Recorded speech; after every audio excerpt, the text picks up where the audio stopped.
So what we have here is your chart again. And we're just using it really as anybody's chart in this case, because I just want to finish up a couple of little pointers on the derivations. And can you see the chart? Yep. Yep. Okay. So there's a few sort of rules. I'm not sure if I mentioned them. And that is that third house does rule siblings. And in the derivation system, third house is your firstborn sibling. And then 2 houses away from that, which is, sibling, so to speak, is your second-born sibling. 7th house is third-born sibling, 9th house, 4th-born sibling, and so on. Mm-hmm. So it's kind of interesting sometimes to look through things that way. Mm-hmm. Now, if I look at my family's charts, everybody in my family, it's so bizarre, I'm ruled by Cancer. My mother's firstborn child is her 5th house, which is Cancer. My father's 4th-born child is his 11th house, which is ruled in his chart by Cancer. My brother's 3rd house, their firstborn sibling, is Cancer.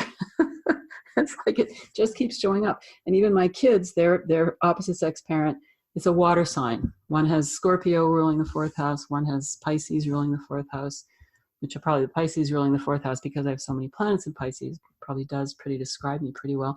But I find it fascinating, some of the things you can see by looking at the derivations, because primarily the role I played for everybody in the family, even if they were my parents, was that I was the nurturer. Mm-hmm. So, I mean, it's amazing that they all had that showing up as how the lens they view me through in their chart. That's interesting. Both my parents are Cancer. Oh yeah, you're like Sun in Cancer, you mean? Oh no, they're Cancer signs. So I guess we'd have to check. Yeah. Yeah. Yeah, that is interesting though. And then when it comes to marriage partner, 7th house is the first marriage partner, and 9th house is the second marriage partner. What does that mean? Well, it means that if you're married, you're going to find out things about your marriage partner through the 7th house, and that will always apply. So that's always going to tell you about your partner, no matter who your partner is. But if a person gets married, gets divorced, and then a few years later they have a second marriage partner, you're still going to see the marriage partner in many ways through the same lens of the 7th house. Mm-hmm. But you're also going to see characteristics of that partner in the 9th house that you would not have experienced in the first partner. Mm-hmm. Now, the same thing with the firstborn child is the 5th house. And all your children are going to be represented by the 5th house. So my 5th house, like your 5th house, is Capricorn. And my older son is Sun and Moon in Capricorn. Now my second son has a stellium in Capricorn. And a stellium is whenever you have 3 or more planets in a sign. So you actually have 2 stelliums. You have a stellium in Libra, because you have Jupiter, Saturn, and Pluto in Libra. You have a stellium in Sagittarius, because you have Uranus, Sun, and Neptune in Sagittarius. Even if you don't have the sun in a stellium really kind of makes you an honorary member of that sign. It makes that sign really so much a part of your nature. How do you spell stellium? Stellium. Stellium. Okay. I think it's LL. Might be 1 L if I'm not getting it wrong. Google it and you'll find out which was the right one. Yeah. Yeah. So again, my second-born child has a stellium in Capricorn, even though he doesn't have sun, moon, or ascendant there, but he's an honorary Capricorn. But he's also ruled by the 7th house, because 3 houses from, I don't know why it's traditional that the 3rd house of the 7th is your second-born marriage partner, or second marriage partner. It might come from the olden days, way back when the widow would marry the husband's brother, or the widower would marry the wife's sister. I don't know, but it seems to work. It seems to be effective. So what if they don't have a second marriage partner? What happens in the 9th? Then that doesn't get activated. It's all these things only activate. Anything in astrology only activates if it's a part of your life or a part of your focus. If a person doesn't get involved or doesn't care about that facet of life, then it doesn't really show up. It's kind of like a backup plan if something yeah. Or like we have different parts of our DNA that we may or may not use depending on what happens to activate them. It's very similar because our charts are spiritual DNA. Mm-hmm. Yeah. So second born child is the 7th house, third born child is the 9th house, and fourth born child, like I mentioned in terms of my dad, who like us also had Virgo rising, is ruled by the 11th house. So that's why Cancer ruled his house of the fourth born child. And my mother, my father had the Virgo rising and had Uranus and Pisces in the 7th. My mother had Pisces rising with Uranus in the first house. So they really fit each other's first and 7th houses, even though my mother was my father's second wife. But my father's 9th house, just like you, was ruled by Aries, and my mother had Sun in Aries. So you really can literally see how she shows up in his chart, and you can practically describe her chart just from the derivations in his chart. That's cool. Really interesting. Yeah. Yeah, he was interesting. Even his palm, it showed 6 children. I mean, he just seemed to really live out what it showed in his chart, live out what it showed in his hand. It was quite interesting. Wow. Yeah. Yeah. Oh, and then one other fascinating thing about derivations is that you can look at extended relatives through them as well. So here's 5th house is children. So 5 houses from the 5th house, so house 1, house 2, house 3, house 4, house 5 is the 9th house, which is grandchildren.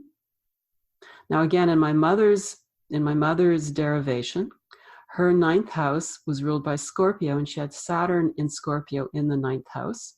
My son, who was her firstborn grandchild, was a Capricorn, and Saturn rules Capricorn with Scorpio rising.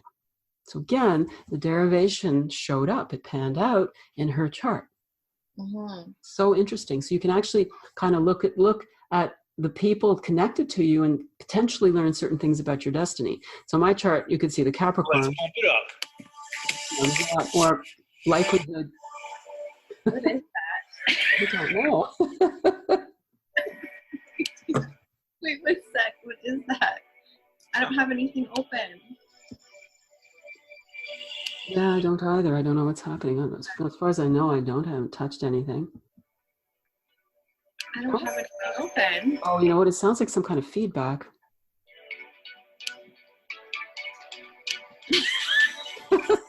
So sorry, I have no idea. Is it mine?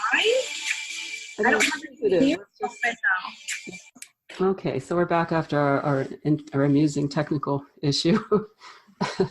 So what I was saying about these derivations is you can sort of use them as a window to look through, and if you look at things that show up in other people's charts who are connected to you, and it's interesting, it's always people who are connected to you by family ties that you can really see stuff through, but sometimes, marriage partners can also show up that way. You can learn more things, because if I looked at my chart before I had any children, yes, the likelihood is Capricorn is going to be a factor. But if I looked at my mother's chart in terms of grandchildren, then it brings the Scorpio in. Because signs do run in families. Very, very common for these signs to keep the same sign to show up in lots of different places. And you really don't necessarily see that, although sometimes you do, because it's common for families to have a lot of consecutive birthdays. It's a very common thing. But sometimes you don't see it unless you see the full chart, and you see these 3 main component parts of each individual, which are the sun, the moon, and the ascendant. Those are the 3 most important parts of anybody's chart. Then you start seeing signs replaying over and over again and repeating and repeating. So there weren't any Scorpios in our family pattern. We have a lot of Virgo, we have a lot of Taurus, we have a certain amount of Pisces, we have a lot of Aries, there's a lot of Gemini, no Scorpio. So he just sort of popped out of the blue, but it does show up in my mother's derivation. It's quite fascinating. Mm-hmm. So another piece of that sort of longer term derivation picture is that if you want to find your grandparents in your chart, you go to, here's our opposite sex parent in the 4th house. So their opposite sex parent shows up in your 7th house, and their same sex parent shows up in your 1st house, which is quite interesting. Now, another funny wrinkle to this is that although 4th house does tend to rule opposite sex parent and 10th house tends to rule same sex parent, is not always ironclad in each individual's case. Sometimes it's, for whatever reason, it's flipped around in a different way. So 4th house is really the parent who provided that security for us. and who provides a sort of foundation for the future, often including an image of what we want for our partner. And the 10th house has to do with the parent who provides the image of our future potential. So we're a lot more likely to look at our same-sex parent as the symbol or the image of what we're going to become. That's why, one reason why 10th house is opposite sex parent, 4th house is same-sex parent. But as I said, it sometimes switches around. So by the time we get to grandparents, it can be very dubious and uncertain as to which grandparent is ruled by your 1st house or your 7th house. So we've got 2 sets of grandparents in this 1st house, 7th house axis. What that essentially translates into on an esoteric level is that we always have 2 grandparents who we have a real affinity for and a real identification with.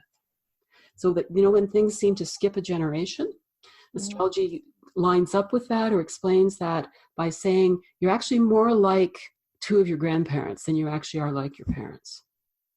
It's really quite fascinating. Is that all the time? Because I can't. Pretty much. Again, it's a general rule, but it shows up to be so true for so many people over and over and over again. My younger son, it's almost like he's a clone of my father. If my father hadn't died after my son was born, I would have thought he's a reincarnation. But he was ill when I was pregnant. And he died when my son was almost 2 years old. And he had an aneurysm, so he wasn't using his front brain anymore. So his personality wasn't there the same way. So there was no way that my son ever emulated him. He didn't know him on a concrete physical level.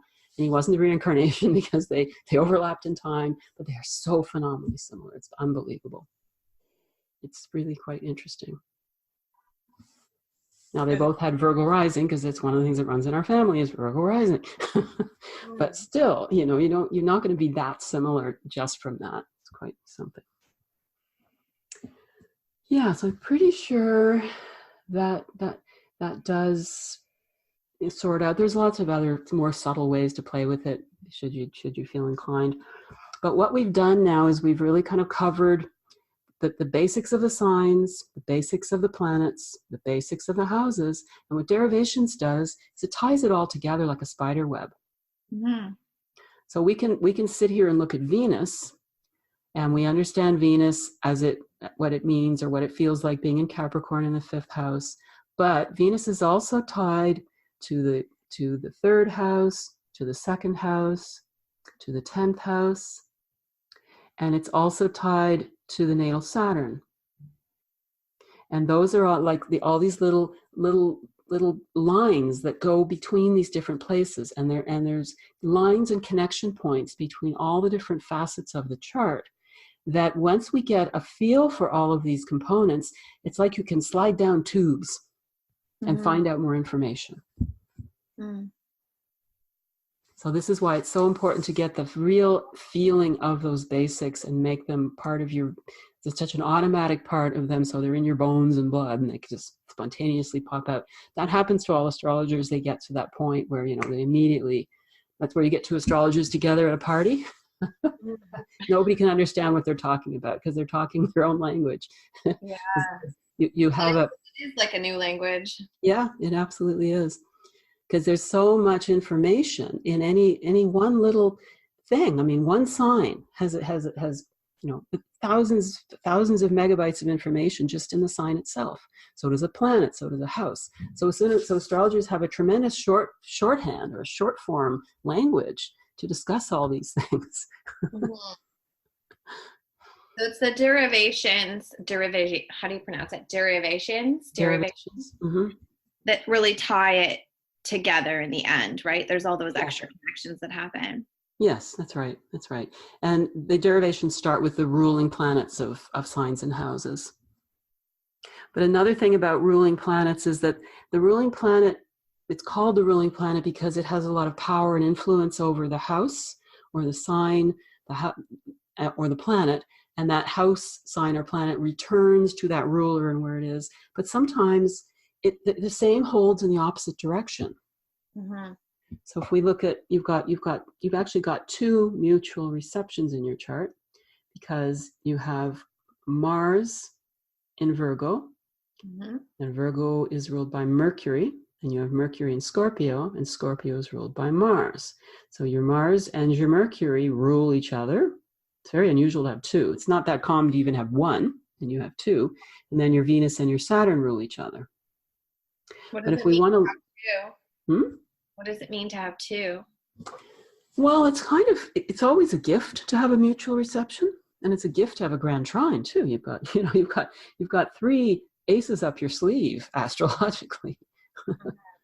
And what's so also interesting is your grand trine includes two of your mutual reception planets. So they are beneficial. They will strengthen and support most of the time the two planets involved. When planets are in signs that are bad for them, if they're both in signs that are bad for them, it's harder for a mutual reception to work out positively. So one mutual reception that would still be kind of challenging is a Moon-Saturn mutual reception. And that's because the moon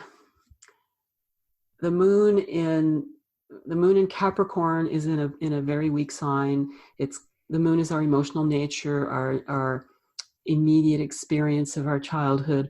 And Capricorn is cold and dark. You don't want a cold and dark childhood. And when you put Saturn in Cancer, Cancer is so emotional. It kind of closes down on Saturn.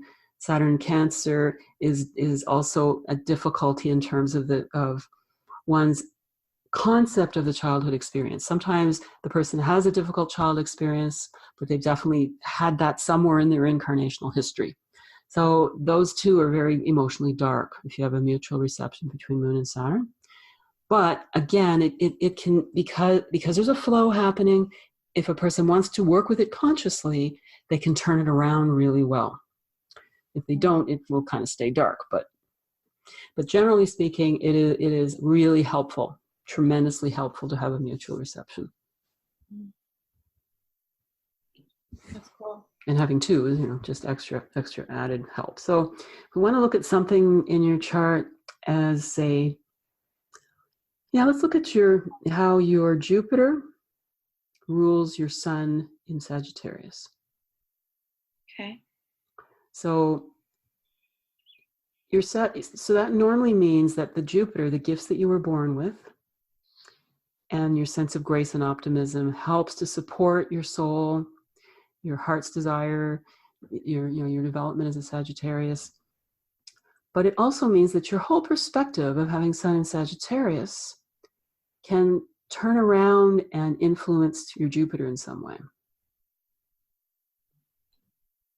So obviously with Jupiter in Libra, we're looking at stuff around relationships, and Jupiter wanting to give you help and assistance in relationships. So as you work out it makes it easier in a way for you to work out your Sagittarius issues. And as you work out the Sagittarian issues around relationship, you're going to both at first, when those issues aren't resolved, it's going to hit Jupiter. Jupiter's going to keep having to catch those issues and oh God, here's this again. I've got to find a way to transmute it and steer this giant sun bus that I'm ruling.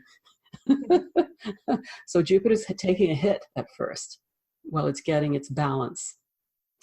But after a while, as you start to get more of the real self-acceptance and really trusting your own inner knowledge as you go more towards third stage Sagittarius, that sense of optimism and spiritual expansion starts feeding Jupiter. And Jupiter says, yeah, I really can trust this. I really can trust life. I can really have faith. So that the Sun is actually going to strengthen Jupiter after a while. So you see how when there's rulers, there's a relationship. There's a flowing relationship. So speaking of that, actually, I think we're going to leave it from there as far as this particular recording goes on the derivations. And we'll move whatever we're going to do next.